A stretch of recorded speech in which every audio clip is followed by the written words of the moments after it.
Munchkins and viewers alike, it's Munchie, and we have a new foster hammy. Hi Munchkins, how you doing today? So for me, I recently rescued a new hammy and that's what I've been up to. I wanted to share with you guys in this video the newest addition to our foster home. Now before we get into this, I just want to let you guys know out there, the whole vlogging experience from the 6 hamster rescue, I was only going to do one type of vlog. And for the rest of the foster hamsters we are going to be taking in, I will do it the old-fashioned way of just introducing them to you guys and just telling you a little bit about the whole process and what happened, what transpired. Now, I want to say I am an advocate for think adoption first and adopt don't shop. However, when you go to places like Craigslist or classify ads, you tend to find a lot of people just wanting to sell the hamster and not put a lot of thought and care into the animal's welfare. But in this case, I am happy to say that not all rescues I have done before require me to go and rescue an animal out of a neglect situation. Like this situation here and like with Molly's situation, they were both immediate need home ASAP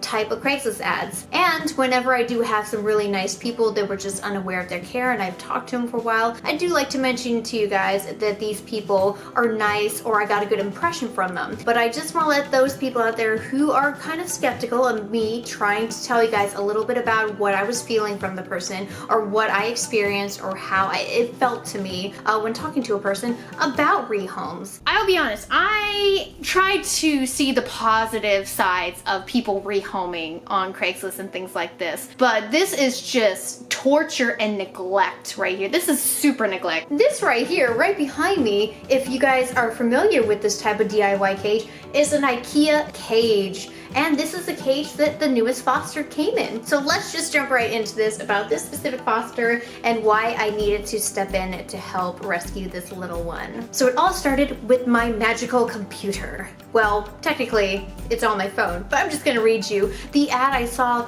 right before I went to bed around 12:30 to 1 o'clock or somewhere around there in the morning, just because I was having a hard time trying to sleep last night. And I was like, I'm just gonna go check on Craigslist, make sure everything's okay. And I just saw this new ad that popped up 28 minutes ago, and it says winter white hamster customized cage, and this is how the ad went. Hello, it is with much reluctance and sadness that I have to create this post. Unfortunately, due to relocation, I must find my winter white hamster, Djungarian Russian dwarf, a new home. Her name is Joy. I first brought her home in February when she was around 3 months old. She's extremely kind, curious, and spirited. She handles very well. Along with Joy comes her customized cage. This is a 4-foot long, 1-foot wide glass enclosure that has a sliding hinge door for easy cleaning. A brand new bag of Carefresh bedding along with a plethora of other hamster-related supplies and foods are included as well. So my first text to her was not just me going, oh my god, I need to rescue this hamster, because wow, this hamster, if you see the photos, had wonderful and excellent care. I was so heartbroken to see this person be listing this specific hamster with this much amount of care put into it and in just a short notice, especially since the hamster was purchased back in February. So I wanted to let her know I want to do something for her, and to also let her know that she was like one of the first people that I ever saw for good, excellent hamster care. So I let her know, hey, I just wanted to tell you that I appreciate you rehoming. I'm sorry that you had to rehome due to circumstances, but I went ahead and relisted your ad on our Facebook rehoming group for rehomed animals looking to be adopted. If nobody steps in, I want to let you know I am a foster home. I can foster your hamster, but please use me as a last resort. And I also complimented her about excellent care and said thank you. And unfortunately, there was nobody who actually stepped in, and she was very frantic. But she was very kind to me, and I can tell you all the times I've had the worst type of responses when it comes to inquiring about hamsters, and technically I was not even inquiring. I just said, hey, I would step in if this hamster needed it. But I did find out via text message that she was trying to rehome the hamster within the day of posting that ad. So she let me know, hey, I really would like it if you could take her, but I was very hesitant just because I do have 10 hamsters, 5 that are currently foster hamsters right now, 2 that actually are going to be adopted out very soon within the next coming following week. So I let her know the time and the place that I'm okay to meet at, but by the time I was off of work, nobody had stepped in to actually take the hamster, so we agreed that we would meet after work. I was very pleased with the way she introduced herself to me, the way she reacted. She also works in a pet field for her job, and so she told me how much passion she has for these animals and how heartbreaking it is to hear of all the different things that each one of these pets may or may not have. She works in a field that I'm not going to disclose, but I'll let you guys know. She was one of the friendliest pet owners I've ever had the pleasure of talking to, and she was thankful. She was thanking me left and right, thanking me for letting her know that there is other options of places to surrender. I let her know about the Petco adoption program, and then I talked about our shelters in the area who do take in small animals, but she's just thankful that I was a foster home. And I did explain my situation. I asked her if it's okay if I can rehome the hamster. She says that's totally fine. I asked her, hey, do you want me to rehome the cage with the hamster, or is it okay if I can possibly use this cage in the future to house other hamsters in? She says do what you want with it, that's totally fine. She gave me, like she said in her post, a plethora of items and wonderful things that I would like to share with you guys today, because I was just blown away by how much money she invested in little Joy here. So first off, if you notice the bedding in here, there's two different beddings. One side is a Carefresh Natural, the other side is a KT Aspen. Oh hey Joy, how's it going sweetie? So sorry. She's been through a lot today. She just wanted to sleep on the car ride home, but hey look, she's poking her head out. Hi sweetie, hello. She was also screaming at me in the car, and it made me feel very sad because she reminds me a lot of Pancake. She is a winter white. She's just a Sunfire coloration. That's what they like to call their coloration. And she was originally purchased from Petco. So there's some information. But anyways, back to the bedding. Just make sure guys, when you are looking at anybody's video on beddings and things like that, don't just jump to conclusions, because I did have somebody jump to a conclusion about my KT Clean and Cozy and a mixture of the purple Carefresh bedding that was from Molly's Rescue in Reinhardt's cage. People got really upset with that. Just letting you know that is not the lavender scented KT. Yes, it does have KT in it, but I hate lavender. There's something new for you guys to learn today. Munchie hates lavender. I don't like the smell of it. It is unpleasant to me. My favorite color is purple, but I hate the smell of lavender. So this bedding is okay. She's doing the right thing. And let me show you the bedding itself so you can believe me. Aspen KT small pet bedding, which I do like the shape and texture of this. I do really love KT bedding, so it's cool to see she actually used this. And if you see here, we got some big size Carefresh bedding that has not been used yet, which is wonderful. More bedding to use for the hamsters besides just her, because right now it looks like her bedding is a-okay. It doesn't look solid, it doesn't look wet, and she did let me know she just recently cleaned it out and made it nice. So this is all fresh right here, so thank you to the person that relinquished her to me, while also making sure it's nice and clean so I don't have to do anything. I have to say that's probably one of the first people who actually thoroughly cleaned it to make sure it's perfect. Because look at her right there. You can just see her at the corner.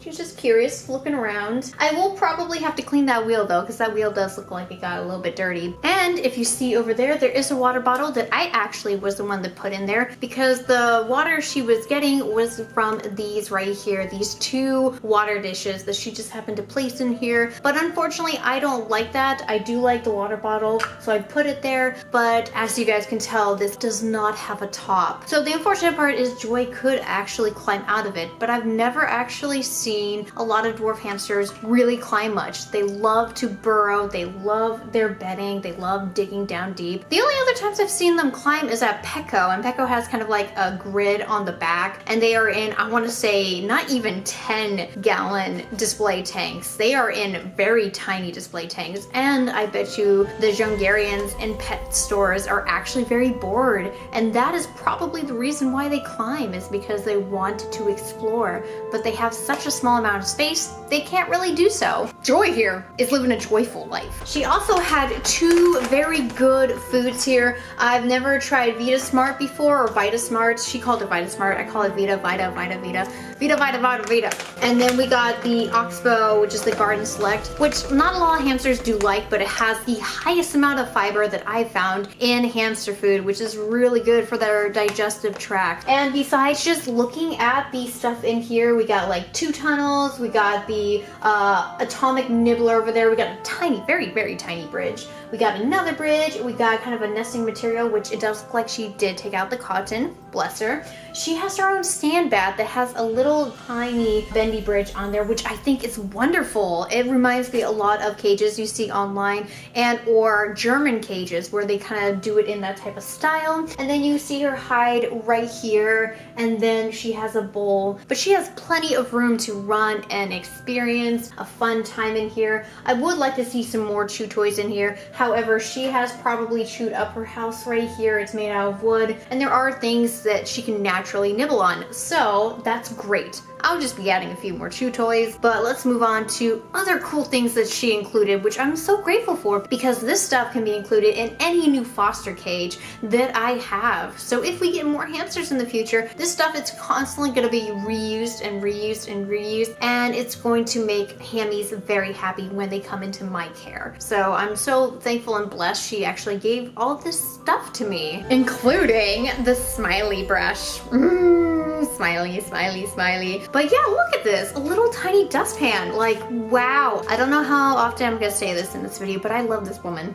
This woman was amazing. She was great. I felt really bad for her situation because when she told me that she moved in to a family member's place and the family member thought that her hamster was a rat and didn't like them.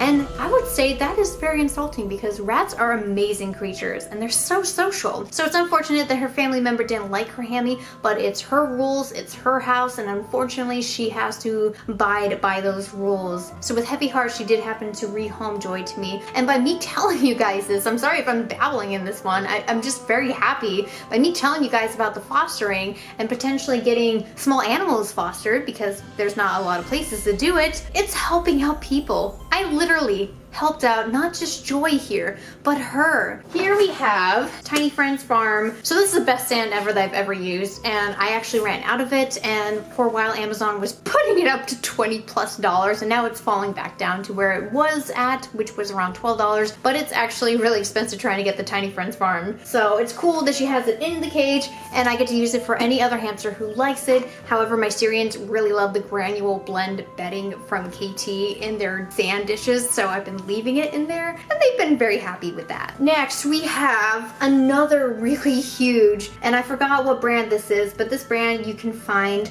on Amazon. And I'm just checking because I thought I saw some spider webs, but no, I think it's just some hair in there. But this is a wonderful hide for any hammy who loves to hide and climb.